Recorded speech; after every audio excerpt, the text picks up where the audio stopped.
Hay 6 aspectos cuando hablamos de endogamia que necesitan ser abordados. Mi trabajo nada más es hacer una aproximación y una definición teórica.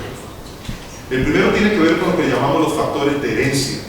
El segundo, lo que llamamos la endogamia ancestral, como la conocemos, que produce monstruos, tanto genéticamente como espirituales. Luego, el poder económico y su relación con la ocupación artística, el aspecto de las mujeres y las minorías, la sintomatología endogámica, el nepotismo como fruto endogámico. Para empezar, quiero empezar con una pequeña historia que tiene que ver con José Donoso y esta conocida obra suya, parte del entonces boom latinoamericano en literatura, El océano pájaro de la noche. En esta obra, él escribe una familia oligarca que casa a sus miembros entre sí, engendrando monstruos que son guardados en una hacienda y que son cuidados de los embates del mundo exterior. Esta es una perfecta analogía no solamente de lo que vamos a descubrir hoy como endogamia genética, pero también tiene que ver con una endogamia que afecta el mundo cultural, el mundo de la política, el mundo de la economía. En ese sentido, mi querido amigo, el crítico chileno Justo Pastor Mellado, me comentaba hace unos días sobre el enfoque que se le ha dado en muchos países a esta discusión sobre la endogamia. Y me decía que debemos a esta práctica ancestral la existencia de 2 tipos de arte. Un arte que él denominó arte oligárquico o aristocrático y un arte plebeyo. En ese sentido, lo que Justo agrega es que básicamente en la historia del arte latinoamericano hemos tenido 2 fases esencialmente desde el arribo de los españoles a estas tierras. Uno marcado por un arte definido por la aristocracia, donde los propios miembros de esta eran generalmente los artistas o quienes vetaban a los artistas que tenían que ser, y que desarrollaron las academias artísticas como las conocemos, generalmente nutridas por alumnos que venían de este mismo grupo social. Después de esto vienen las famosas revoluciones del principio del siglo XX, en el cual tenemos la emergencia de grupos progresistas, algunos de ellos de izquierda, que tratan de imponer otro modelo que excluye y sube el arte plebeyo, en palabras de Justo Pastor, y desplaza el arte aristocrático. Una lucha que culmina en los 70s con la ola de dictaduras, de las cuales Chile hoy está recordando 50 años de la caída de Allende y del golpe de Estado de Pinochet. Y a partir de esa también analogía histórica, él plantea que estamos en un proceso diferente. Y en ese proceso tenemos una nueva emergencia de una nueva endogamia cultural que se ha institucionalizado, que ya no tiene que ver necesariamente con los grupos de poder tradicionales, sino con un grupo burocrático que es el que controla la cultura y define qué es arte. Hoy voy a hacer este prolegómeno como una aproximación inicial a los orígenes de esta tipología entre el arte oligarca y el arte plebeyo, que digo inicial porque nos va a permitir primero que todo definir la endogamia, algunas de sus características e impacto en el arte y la cultura y sus efectos sobre la producción. En 1856, Francis Galton, el fundador de la ciencia de la eugenesia, la disciplina que tiene como fin modificar la herencia genética de las personas para mejorar una raza o la especie humana aplicando leyes biológicas y técnicas de la genética avanzadas, escribió un libro llamado Genio Hereditario. En esta obra él examinó 400 individuos conocidos por sus talentos en el arte y los emprendimientos creativos, política, ciencia y más, y descubrió que el 50% de los escritores de prosa y más del 40% de los poetas estaban directamente relacionados con otras figuras literarias, y no relacionadas intelectualmente, sino relacionadas en términos de parentesco o parentesco político. Músicos y pintores también mostraron un alto grado de continuidad hereditaria, 20% en el caso de los artistas visuales y 50% en otros grupos. De esta manera, él pudo establecer cosas como estas. Quiero ilustrarlo muy velozmente. La existencia de lo que hemos llamado o descubierto como dinastías familiares en el arte. Es el caso de los hermanos y parientes de Hans Holbein, Peter Bruegel, Louis Villiers. Los que no saben quién era Louis Villiers, es el que pintaba a María Antonieta, casi le corta la cabeza también. Extraordinario pintor, su hija, mejor pintora que él. Los Rossetti, en los cuales todos eran poetas por 3 generaciones. Los Pizarro, ¿verdad? Que pasaron la tradición de padres, hijos y nietos como artistas consumados. Los padres de los artes y oficios, William Morris y Mary Morris, su hija. Los Klimt, el padre y el hijo, no voy a decir Espíritu Santo. Los Wyatt, el padre, que era un famosísimo ilustrador del cual estoy mostrando una de sus piezas. Andrew Wyatt, que todos conocemos por sus paisajes en la estepa norteamericana, y James Browning Wyatt, que es el descendiente contemporáneo de ellos que sigue la tradición. Los de Quirico, Giorgio y su hermano Alberto Savinio, que se cambió el nombre para que no lo confundieran, pero que también se destacó y creó este clan poderoso en Italia. Los Picasso, empezando por el padre, que fue realmente el promotor de la carrera de Picasso, y un artista que fue el que lo introdujo en la academia, José Luis Blasco, el propio Pablo Picasso y sus hijos Claude y Paloma, sin hablar de todas sus esposas que también desarrollaron competencias, actividades y desarrollo artístico. Los Avery, Clifton Avery, Sally Avery, Marsh Avery, Son Cavanaugh, que es el más reciente y contemporáneo, todos ellos del mismo clan Avery que desarrollaron toda una dinastía en la parte de la plástica. Los Schneider, Julian y su hijo Vito. Y en el arte afroamericano, una artista muy conocida que se llama Betty Saar y sus hijas Leslie y Alison. Estas son solamente algunas de las dinastías que se pueden trazar y que demuestran a nosotros cómo se establece a través del grupo familiar una tradición que entroniza, digamos, una práctica artística, un estilo y un mercado, ¿verdad? Porque básicamente lo que uno puede dar muchos de ellos continuidad a su propio trabajo. Entonces, tengamos en cuenta el primer factor, que es el factor de herencia. Cómo las familias tienen una tendencia a proteger lo que han logrado y reproducirlo en sus vástagos, de una generación a otra. Ahora hablamos del segundo concepto, que es la endogamia. Si les parece que hay monstruos en la pantalla, es porque es la familia de Maximiliano de Habsburgo, que eran de los que más se cruzaban entre primos, hermanos y otros parientes más cercanos. Básicamente la deformación genética que produce la endogamia. La herencia ha sido fomentada y ampliada a lo largo de la historia de la cultura y el arte mediante la endogamia.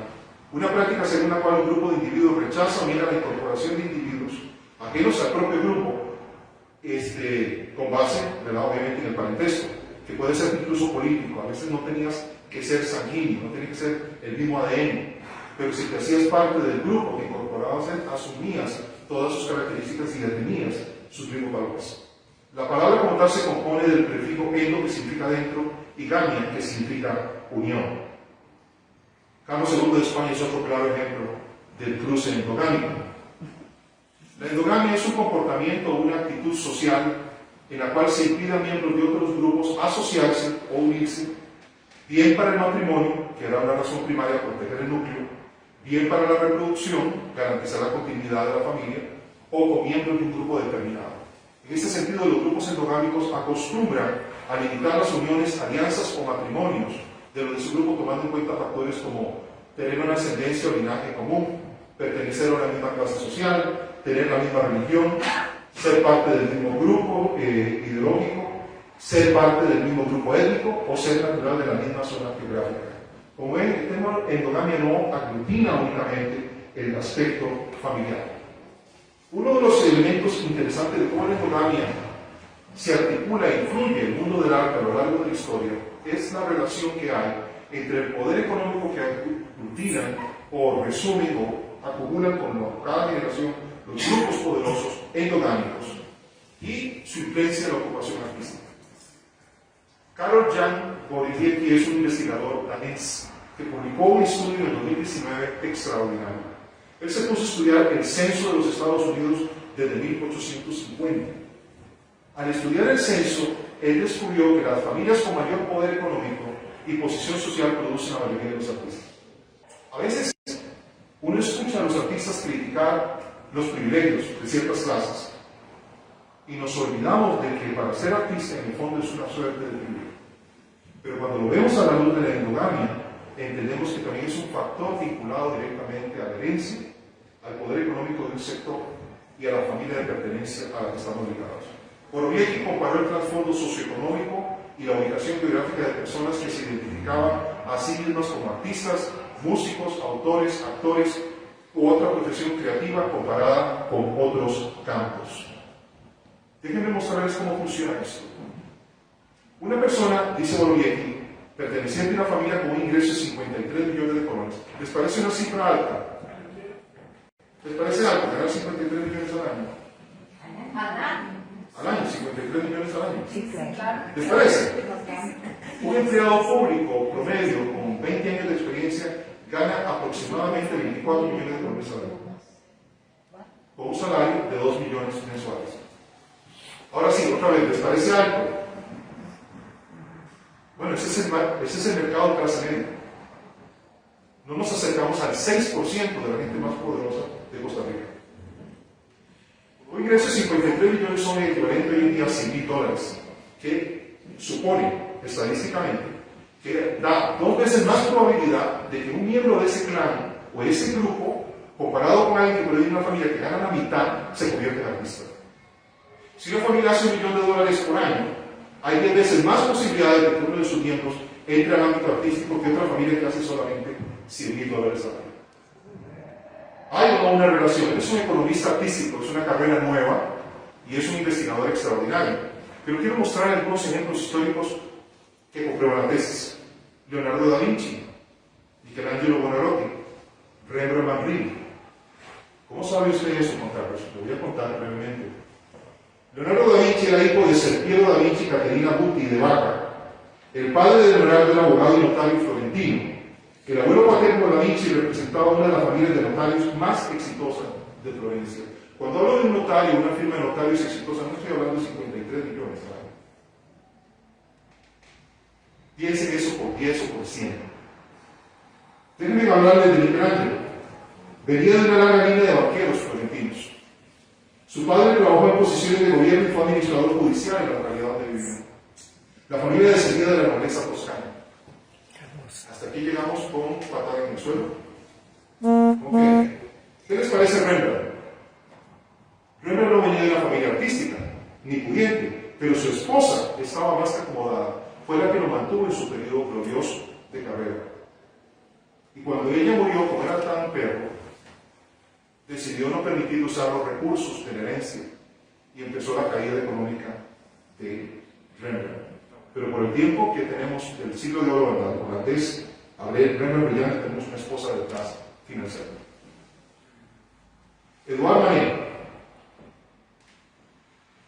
tuvo como padre un exitoso juez y su madre nació en familia de diplomáticos y fue hija del príncipe coronado de Suecia, Charles Bernadotte.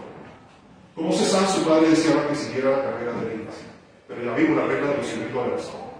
Eligió el arte. Georges Seurat tuvo como padre un profesional que obtuvo muchas ganancias especulando en bienes raíces en París.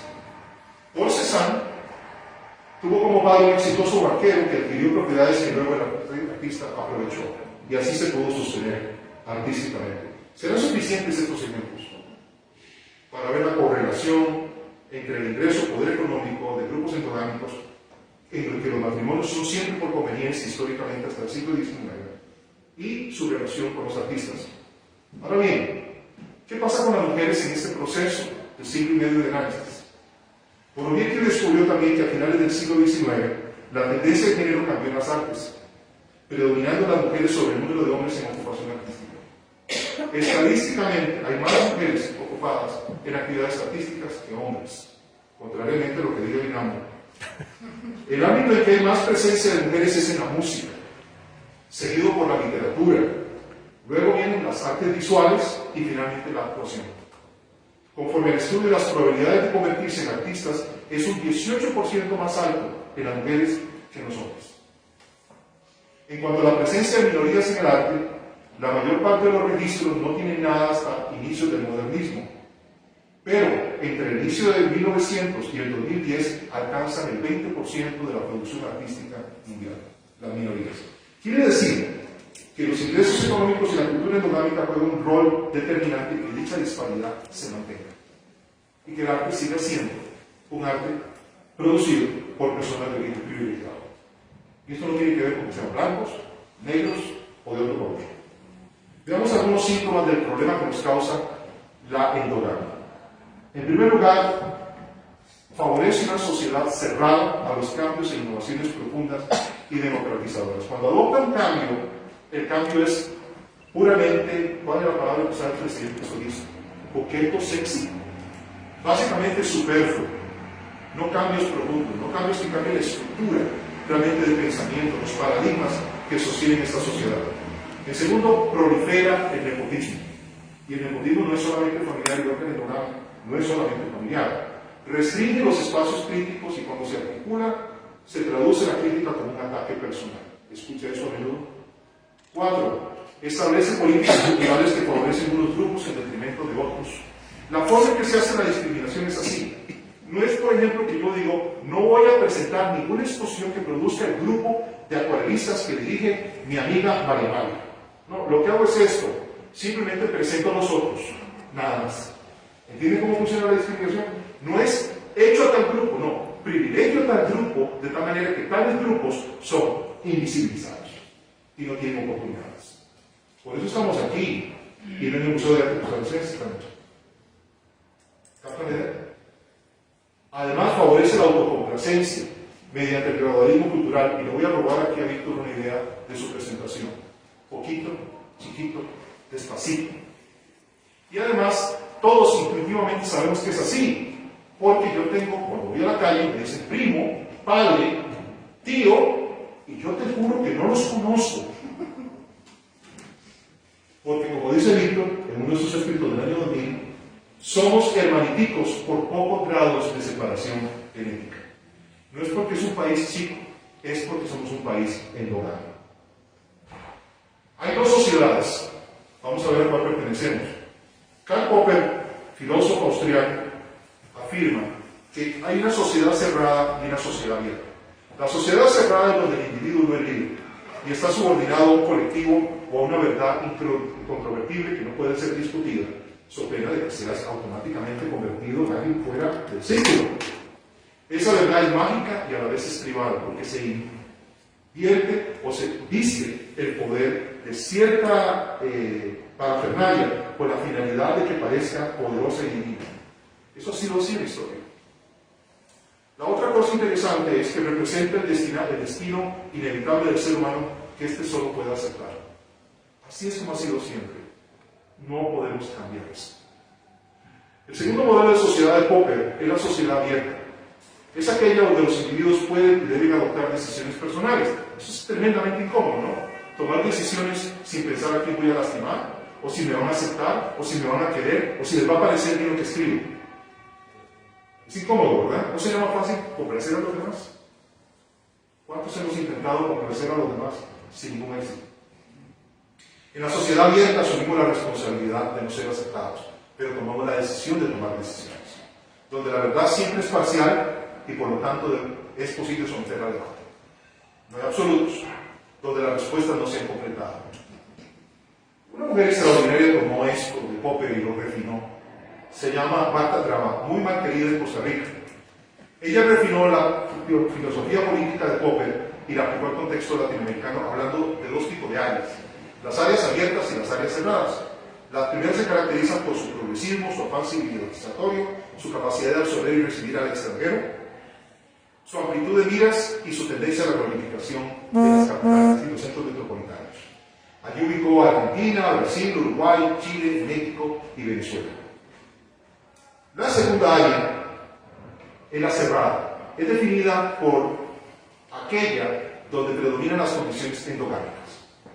La clausura, el peso de la tradición, la fuerza del ambiente.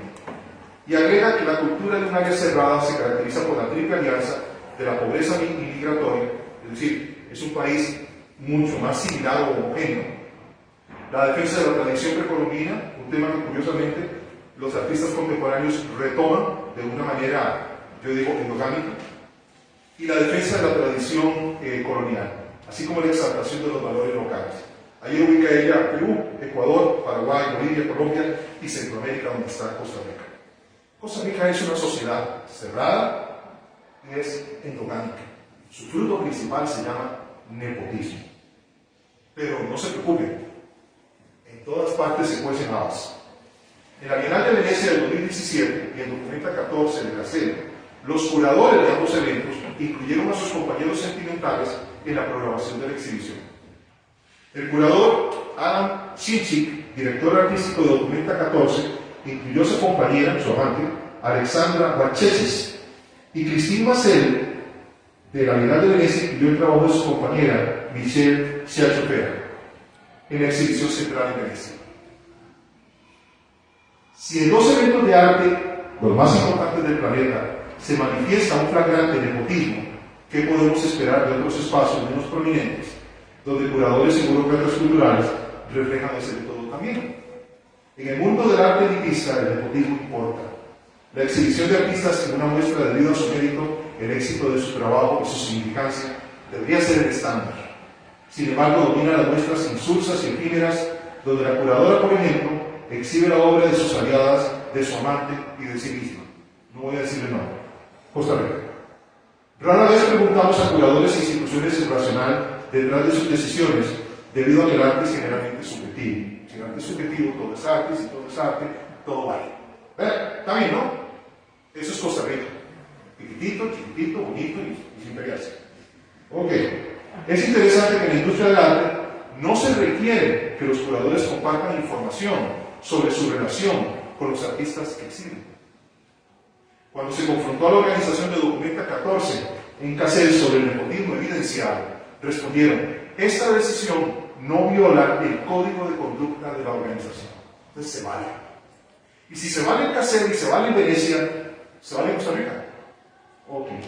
Nuestra realidad no difiere cuando, para otorgar un premio nacional, por ejemplo, la sociedad civil criminal en representación contra ensambles de curadores ideológicamente afines y universidades que protegen su propio pueblo, decidiendo por la mayoría que premian y aquí no. Si tengo 4 jurados en el MAC, por ejemplo, no voy a hablar de qué premio, como me funcionan mis colegas, pero 2 son universidades. Uno fue elegido por el MAC y el otro viene de la sociedad civil, que soy yo. Y la votación del presidente elegido por los otros 3 es doble. ¿Cuál es exactamente la diferencia que podemos hacer? Repitiendo a Popper, si no hay espacio para la elección, no hay decisión, y si no hay decisión, somos una sociedad cerrada. Así se hacen los premios. Y solamente estoy hablando de uno. Tengo aquí otros miembros de jurados que saben cómo andan los demás. En un artículo de 1981, Jeffrey Leitch, los que no conocen a Jeffrey Leitch, es el padre o marchante de Andy Warhol, el promotor principal del pop. Es un tipo inteligentísimo, ¿verdad? ¿Quién tiene el poder? Escribió un artículo que se llama ¿Quién tiene el poder? Y él afirma que el problema más serio no es hacer curaduría de tus amigos, sino excluir a otros que merecen mostrar su trabajo en lugar de ellos. El origen de las camarillas, esta es la palabra camarillas, está en el origen socioeconómico, el favor político y la formación académica. Estas camarillas se escriben puntualmente, se originan de una escuela de arte donde fueron compañeros, se solidifican con el tiempo y atraen a otros adherentes como miembros conforme crece su influencia en el mundo del arte. En un foro que tuvimos hace un mes y medio, me acuerdo de una académica de Heredia que nos decía que para exhibir y llegar a un premio en el Salón Nacional, uno tenía que pasar primero por un grupo que había sido fundado por la Dirección de Diseño Contemporáneo, para que ese grupo privado poder entonces exponer en el Museo de Diseño y Arte Contemporáneo, cuyo curador, ¿verdad?, está ligado al curador de MAC, porque el curador de MAC fue director del Museo de Arte Contemporáneo. Entonces, el pasaje limpio es transparente en el sentido, debo cumplir y afiliarme a lo que ese grupo quiere, para entonces yo finalmente poder estar en el MAC. ¿Cómo le explica eso a un artista que trabaja duro para exhibir y presentar su propuesta? ¿Cómo explica usted que eso esté bien? ¿Cómo explica usted que este país no progrese y, por ejemplo, no esté casi en ninguna bienal del mundo desde hace varios años? Un país que antes participaba en la Bienal de Sao Paulo y no tenemos ni representación siquiera ahí. Por ello, críticos de arte como Roberto Smith, Jerry Saltz y Jonathan Jones, que son muy respetables, afirman que no escriben sobre la mayoría de sus amigos artistas para no contaminarse. Su argumento es que la amistad del crítico corrompe el juicio crítico. A mí me gusta, como crítico, tener amistad con los artistas, hasta que les digo lo que no les gusta. Eso me lo enseñó don Paco Amiguetti.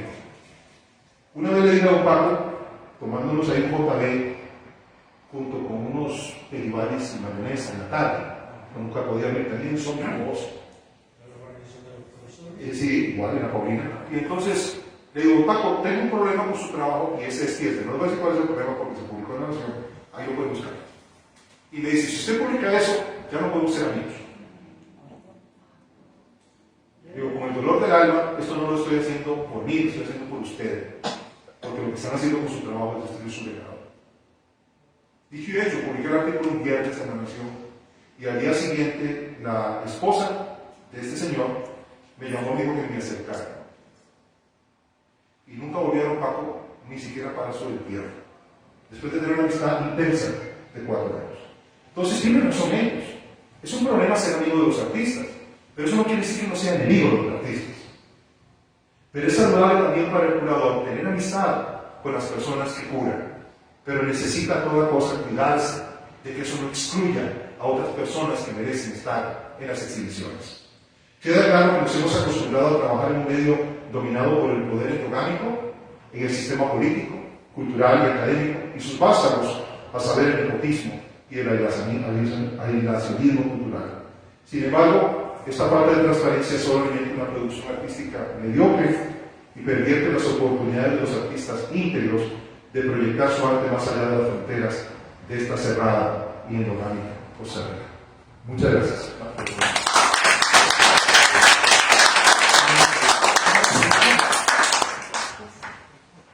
Le corresponde la ponencia principal a mi querido amigo Víctor Barenguá, que ha hecho un gran sacrificio porque mañana está montado en un avión en la madrugada.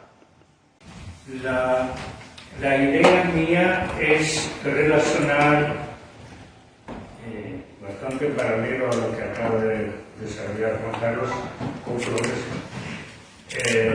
la relación de causa a efecto que hay entre un grupo pequeño y un efecto de este grupo en la vivencia cultural. De ahí que mi título como tal señala endogamia cultural como reflejo en un pequeño caracol demográfico. Siento realmente, como ciudadanos costarricenses que soy desde hace 50 años,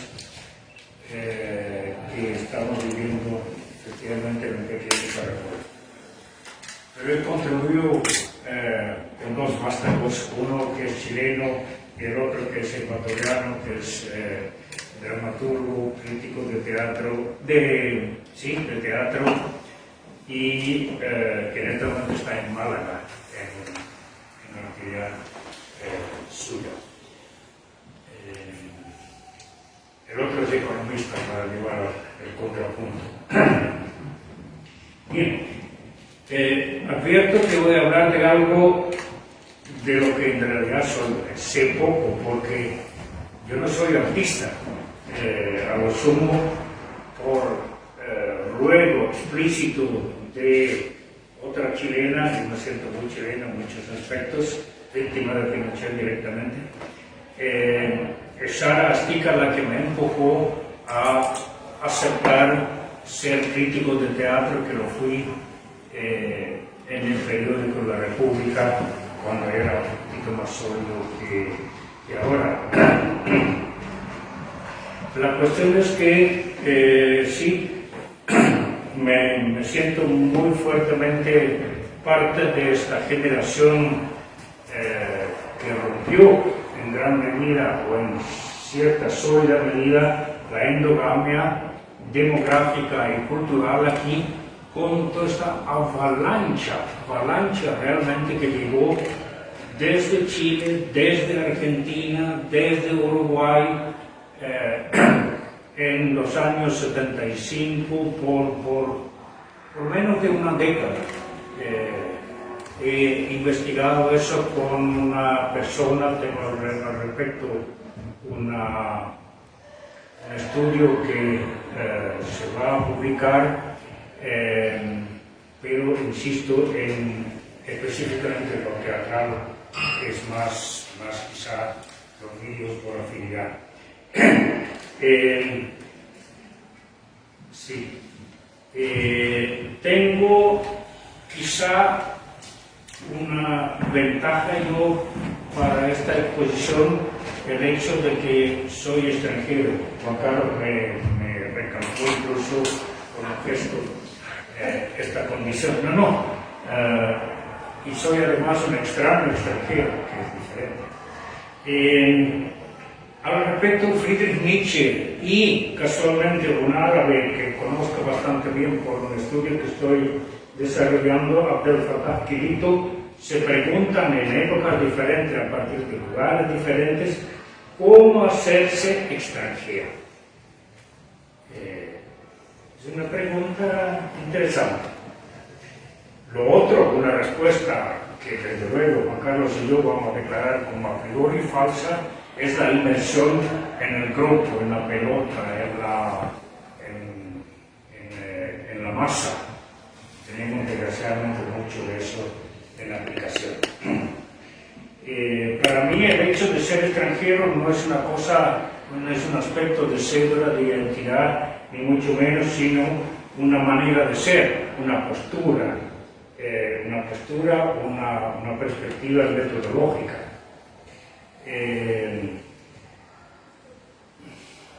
Y es muy incómodo, a priori es incómodo. ¿Cuántas veces a la semana, o quizá incluso varias veces en un día, me dice, usted no es de aquí, ¿verdad? Por un acento, pues sí, aprendí español en el cambio. Pues coño, ya no soy español. Eso da esta manía que se vive, que se siente, que se palpa aquí, yo la empecé a sentir realmente a partir de mi llegada aquí en el glorioso 8 de junto con mi esposa, o ahora ex esposa, que tiene Alzheimer, que está en un hogar. Lo empecé a sentir aquí, desde el 8 de enero 7/4, que es día, hace casi 50 años de nuestra llegada. En Chile yo no había percibido eso. De hecho, de novios todavía con Adriana, me encantaban, y tengo el disco todavía, que dice, o que canta, y verás como quieren en Chile al amigo cuando es forastero. Si vas para Chile, te ruego, viajero. Ok. Pensaba que me iban a aplaudir mi capacidad.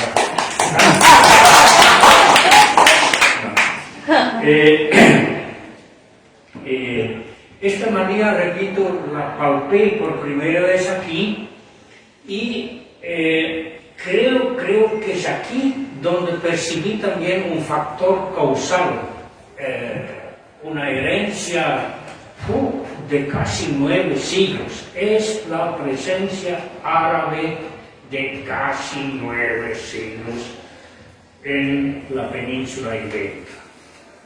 Eso lo estoy investigando y gracias a Vladimir de la Cruz, que había estado a ver aquí, hay posibilidad de que mi trabajo en 2 volúmenes me lo publiquen en la UNED, cosa que me encantaría.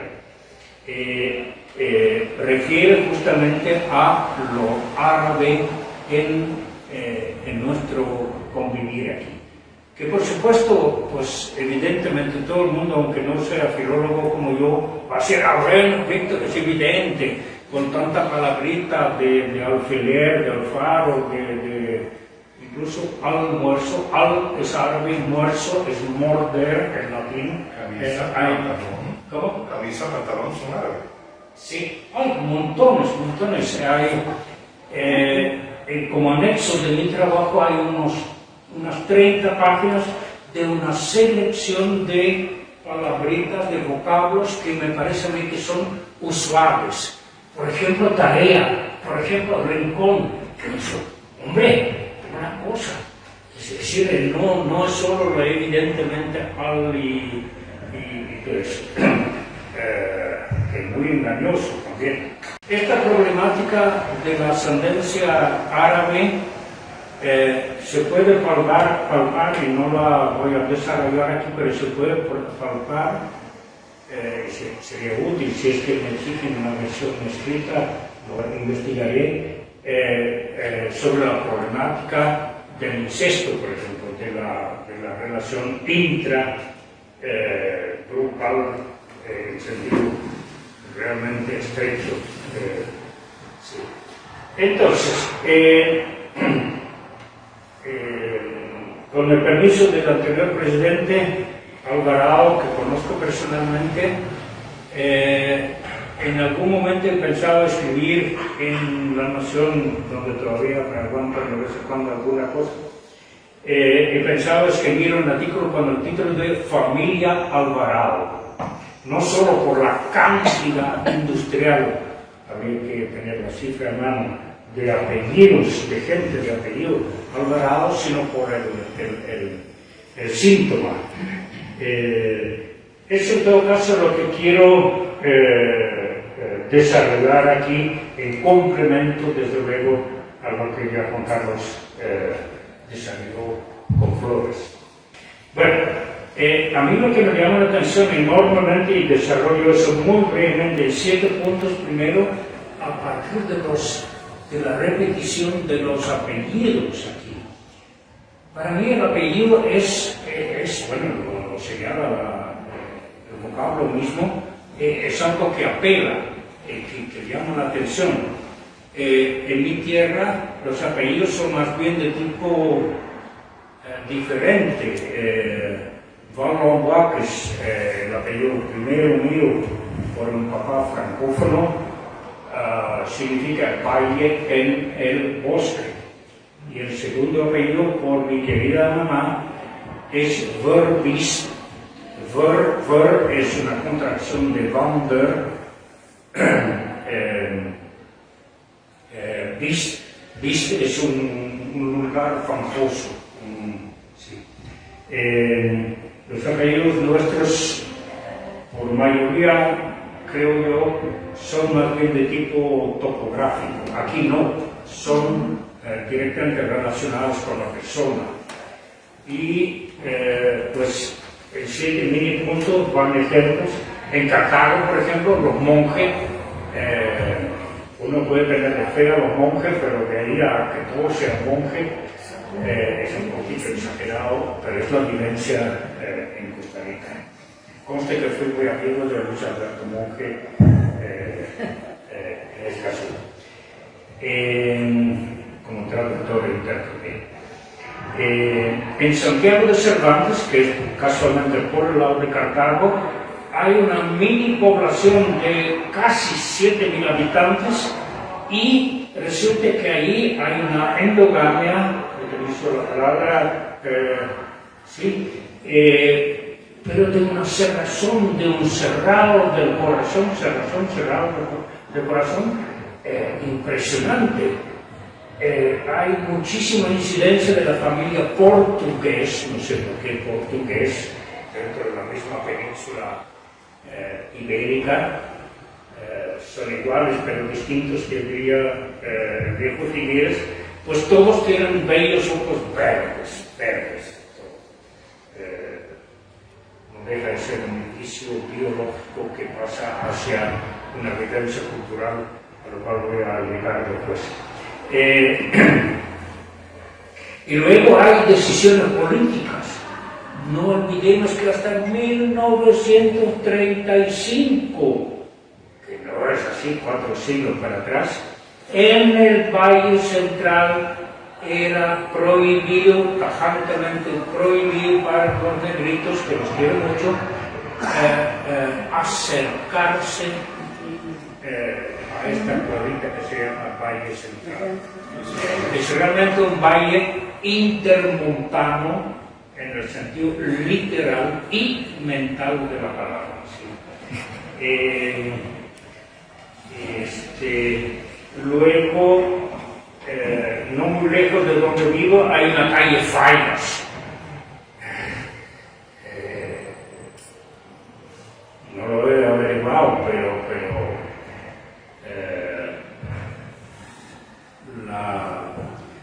la esposa portada del doctor Calderón Guardia, que era belga, y von Kleist,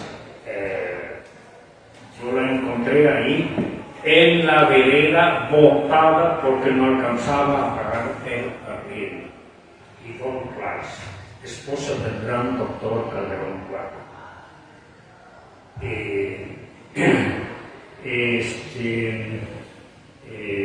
Me encanta la investigación de mi amigo y escritor Carlos Cortés respecto del año de la ira, donde recalca que en realidad todo eso de la guerra de 1917 hasta el 18 era un asunto de familia, de Cartagos, los Bono y los Tinoco. Sí. Mi gran maestro Isaac Felipe Azoreira, al que le debo pues muchísimo, pequeño pero genio, grande, Santo Domingo de Heredia, me señalaba que ahí todos son o bien Azoreira, o bien Arce, o bien Villalobos, o bien ¿cuáles son? Sí, esto es lo principal. Es un gueto. La palabra gueto, creo yo en medio alemana, pues refleja una situación política que se extrapolando de lo que hizo el maldito Hitler, pero se puede aplicar desgraciadamente por aquí también. Luego, justamente don Isaac escribió un ensayo que yo, cuando era profesor de estudios generales,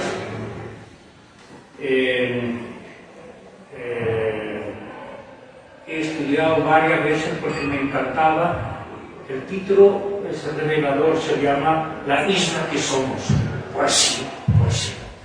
Y no solo isla, tomando en cuenta la barrera artificial de Costa Rica y Nicaragua, por ejemplo, habrán observado que no es el río San Juan el que hace la frontera, sino artificialmente los gringos pusieron un porte ahí. Esta isla que somos es una realidad vital. Comentaba antes de nuestra actividad que cuando Hilda Chenapuy, excelente colega mía con la que trabajé en el aula, cuando fuimos en una especie de trabajo preparatorio para nuestro seminario participativo El hombre y su medio, fuimos en avioneta hasta San Carlos y, no me van a creer, en la pulpería de San Carlos había una foto de Cacho Somoza. Hombre, estoy hablando del 75, tiene que ser, algo así. Sí. Bueno, estos elementos que he visualizado aquí solamente a través de algunos apellidos tienen su incidencia fuerte a nivel físico, geológico, por ejemplo, la dimensión psíquica.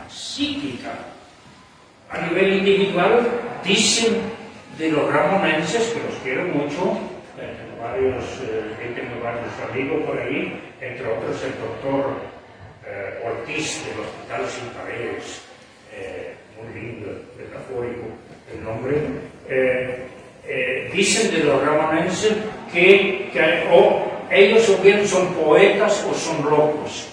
Bueno, una frase en el aire, pues sí y no, con una ironía, pero que tiene su base en la realidad demográfica, genética. Sí. Y recuerden al respecto, la frase es un poco dura, siempre me reprochan dureza germánica, que bueno, es inevitable por mi mamá más que nada. Dice que las taras producen tarados. ¿Tú desarrollaste eso un poco? A nivel grupal hay una clara afectación en el campo de la salud. Por ejemplo, el albinismo, por ejemplo, la diabetes. por ejemplo, tantas enfermedades que leí hace poco, creo que fue en un artículo en La Nación, las enfermedades autosómicas, somas cuerpo, las enfermedades autosómicas recesivas se presentan con mayor prevalecencia en personas consanguíneas. Carlos ya aclaró el término, que por lo demás es evidente, pero vale la pena recalcar. Hay una afectación también nacional en este aspecto nacional que yo me atrevo, con perdón, es mi tierra y habrá que enterarme aquí, pero no estoy apurado. Hay un nacional que es una cosa y hay un nacionalismo que es otra cosa. Por ejemplo, estoy harto, perdóname, de que aquí todos los políticos somos humildes. El hecho de restregar eso, recalcarlo, ponerlo con brocha corta es todo lo contrario de lo humilde. Parece mentira. Es una humildad arrogante. Arrogantísimo, sí. Oiga, pero está hasta en el himno nacional, que es muy lindo. Prefiero el chileno, si gustan después campo el chileno también. Somos las Suizas de Centroamérica. Uy, hablando mira, habría podido desarrollar eso. En otro momento tendríamos que hacer eso. El tema que debemos a Juan Carlos aquí es tan rico que pues aquí tuvimos, incluso si yo supiera, como me dicen, 2 ponencias, pero da para 18 ponencias. Realmente tenemos que ahondar eso ya en otro lugar. La pregunta es por qué nadie la aborda. ¿Ah? ¿Por qué nadie habla de este tema? Aquí en Costa Rica. Bueno, si tomamos... Solo vos has hablado de ese tema desde el 2000, nadie más habla de endogamia en este país. O Marta Traba cuando viene y nos dice endogamia. Después me da la referencia. Sí. Tu primer artículo en escena sobre este tema, 2 en 3. ¿En serio? Sí, señora. Sí, la revista Escena, Gastón Gainza, chileno, Juan Catelas, chileno, que murió, y Víctor, somos los 3 cofundadores de esta revista, y creo que fue, y es, desde un folletito, ahora es una señora revista. Sí. Ok.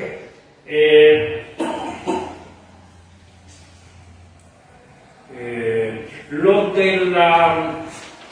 del nacionalismo definitivamente aquí se transforma en chauvinismo que es que se debe, según me dicen, a una persona que algunos textos que he consultado me dicen que esta persona, Chauvin, ni siquiera existía. Pues no sé, en todo caso, chauvinismo lo comenzamos a conocer y manejamos nosotros como concepto. Se debería a un soldadito Chauvin que pues durante las tremendas guerras napoleónicas implicaban un desbordamiento de orgullo nacional, pero increíble. Luego, aparte de lo físico genealógico, aparte de lo nacionalista, hay también, entiendo yo, una fuerte afectación cultural en el fenómeno. Eso va con ciertos códigos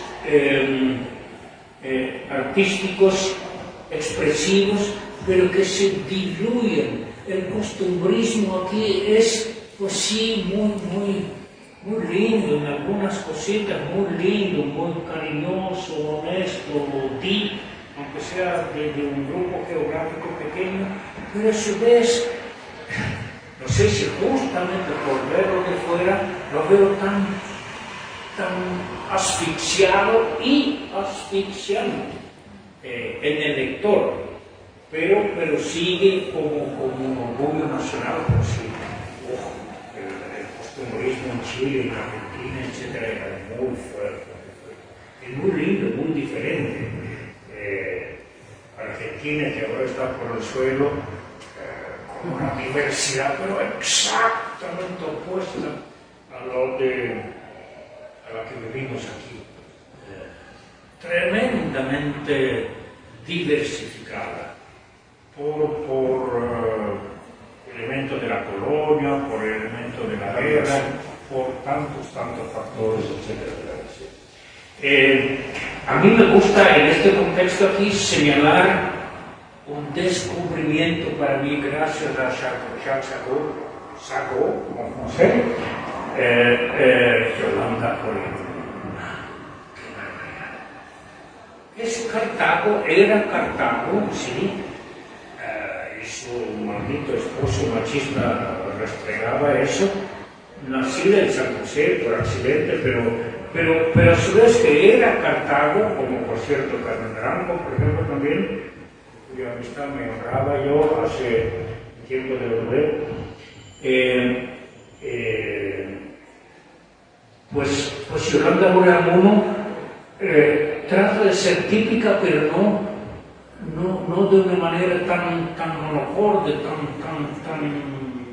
tan reduciendo a lo pequeñito que por fuerza tenemos que aplaudir, encariñarnos con ella, etc. No, eso ya es casi que infantilismo. Hay felizmente en la geografía del país un elemento que a mí me gusta. Conozco bastante bien Nicoya, he estado varias veces en tiempo, por ejemplo, con mi gran amigo Carlos Meléndez. Qué historiador más grande y profundo.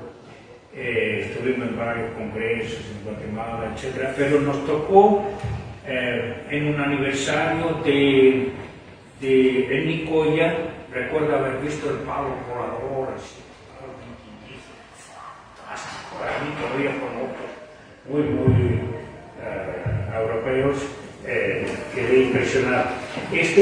Pues supuestamente eso del grito guanacasteco de hace casi 200 años, en el próximo 200 años, de la patria por nuestra voluntad, pues sí, está bien y se agradece, porque imagínense, sin las bajadas de Guanacaste no seríamos nada, o casi mucho menos en términos turísticos, pero resulta que en esta misma gente, en este mismo grupo guanacasteco que nos dio la mano, había endogamia también. Son o eran en la práctica de los 25 firmantes del acta de anexión, 10 pertenecían al mismo linaje.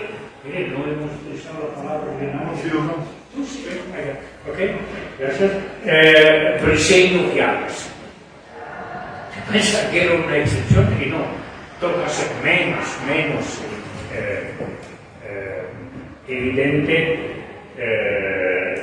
la endogamia guanacasteca frente a la del Valle Central aquí. De modo que el partido de Nicoya resultó en realidad un puro compartido. En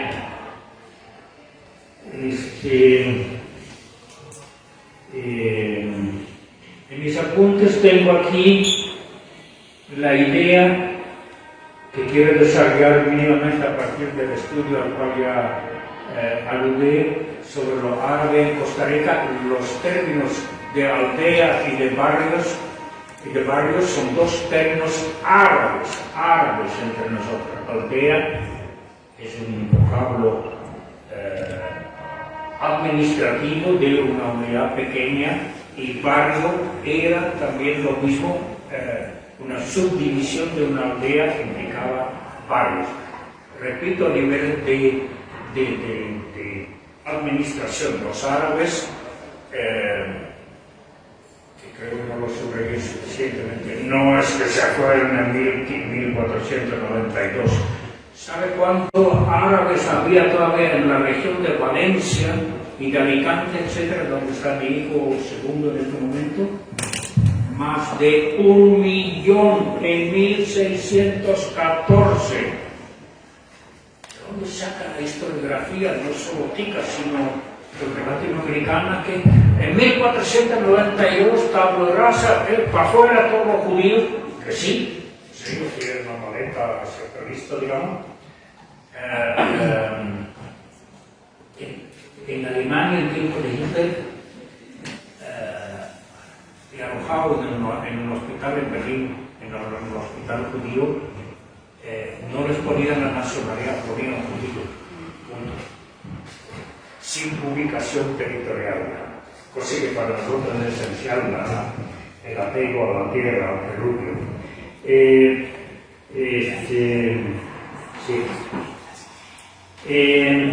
Todo eso es muy diferente si comparo con otro país chiquitico que Bélgica. He dicho chiquitico porque Bélgica es más pequeñita todavía que Costa Rica. Costa Rica 50.000 kilómetros cuadrados, Bélgica 32.000.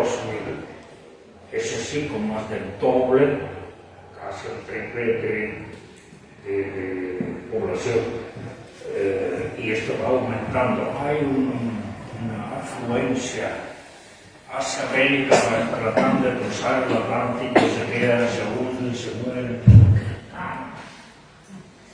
Una excelente amiga mía es experta en migración y me contó cada cosa al respecto. Es lo contrario a lo que vivimos aquí, lo sedentario, lo anclado a una tierra.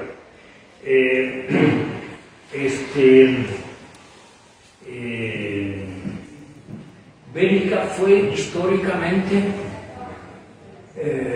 por lo menos desde Julio César, una tierra de penetración foránea.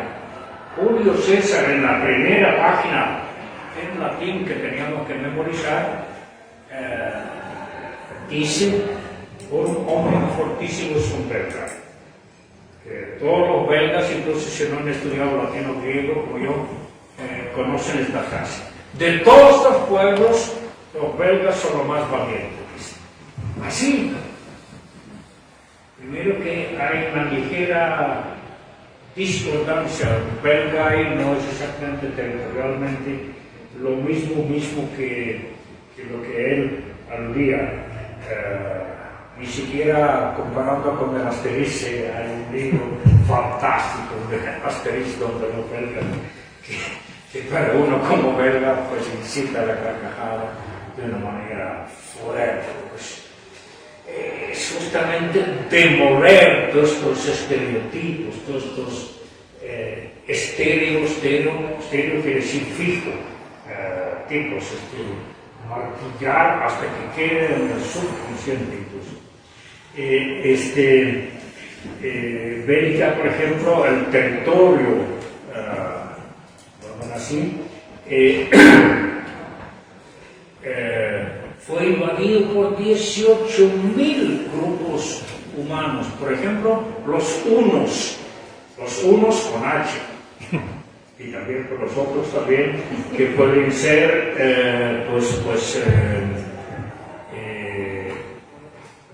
en la condición mental o psicológica del belga, hay una frase que no tengo memorizada y la voy a tratar de buscar, si se pide una versión escrita, que dice que los belgas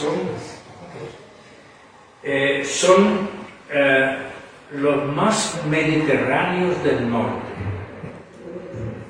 Y es, entre otros, por la presencia ya directamente española, después de Carlos V, hijo de Juan de la Lopa, pero nacido en Gante, el bribón de Felipe II, que no me oiga porque él era muy fuerte en censura, emperador desde 1500 1555 hasta prácticamente el fin de siglo, y después en presencia española todavía durante prácticamente siglo y medio. Esto dejó huella. Para nada voy a decir que la gente habla español, ahora sí, el turismo, pero de ahí a ser españoles, me gustaría que fueran menos quesos germánicos y más, como yo trato de ser, más latino ya. Todo eso tuvo su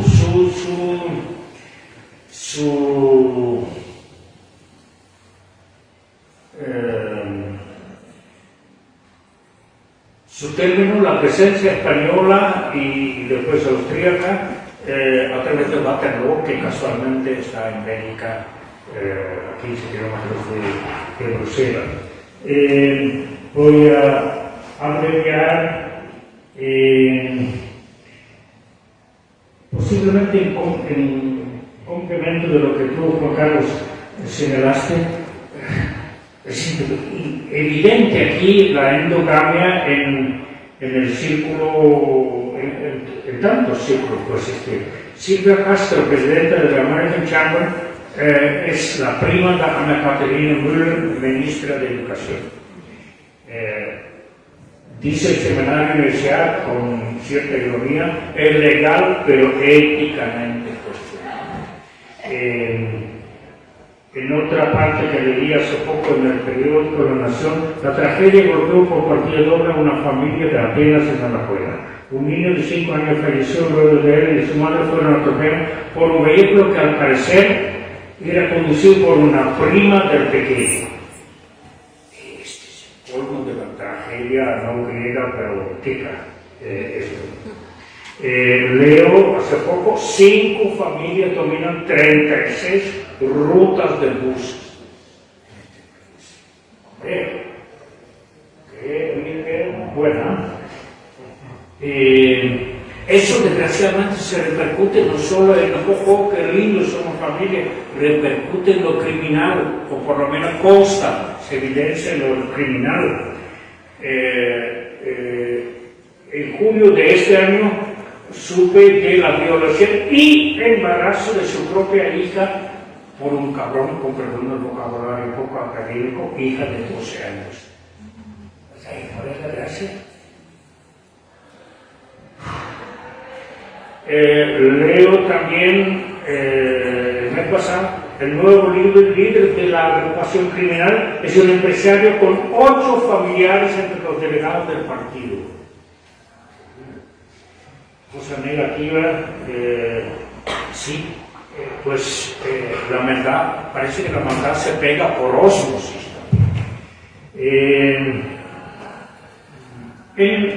Para terminar realmente, hay montones de aplicaciones de eso en lo directamente literario. Mi amigo, mi gran amigo Fabián Torres, muriendo en el Calderón, cuando refiere al matrimoniado, es un pariente que sale víctima del asunto. Samuel Robinsky, tú tienes una foto de mí. Samuel Robinsky, muy amigo, muy noble. Dice, en el título de una de sus grandes obras es Ceremonia de Casta, aquí, un libro precioso, novela de 1976. El apellido Odio, aquí es muy relevante. Soy amigo personal de Elizabeth Odio, pero de ahí además yo me parece un poquito, sí.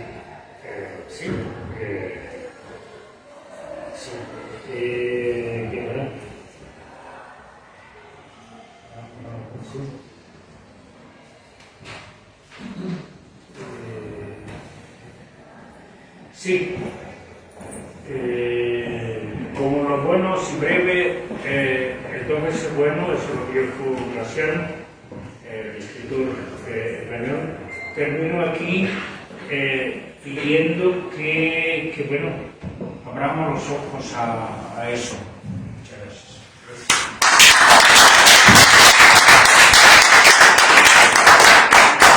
Muchas gracias a Víctor. Hemos recibido la excusa de Alfonso de no poder acompañarnos el día de hoy. Él tocaba hacer el comentario. En lugar del comentario vamos a tomar unos minutos para hacer preguntas. Yo creo que ha quedado claro de las dos exposiciones ¿qué tal? Endogamia es nefasta. 2, es una realidad. 3, que permea todos los ámbitos, la política, la economía y por supuesto el arte. Y lo siguiente que yo quisiera cosechar aquí, y si me permitís, Víctor, es que no ser consciente de esto, sino identificar el problema, impide el cambio. O sea, es preferible hacerse la vista gorda de una realidad a enfrentar. Porque al fin y al cabo, todos somos primos y hermanitos. ¿Cuántos queremos enemistarnos con los demás? Creo, sin embargo, que sea arte o literatura, uno de los deberes del artista, sobre todo, es confrontar su contexto. Los artistas que no confrontan su contexto rara vez destacan. O sea, hay una lucha, le puede llamar usted lucha contra los demonios internos o los demonios externos, pero en toda obra creativa siempre vamos a encontrar un testimonio de una lucha contra algo que se desea cambiar. No digo con eso que la literatura y el arte cambien el contexto, pero una vida cambiada, un alma cambiada, un alma pactada por una obra de arte, es un alma que puede cambiar todo.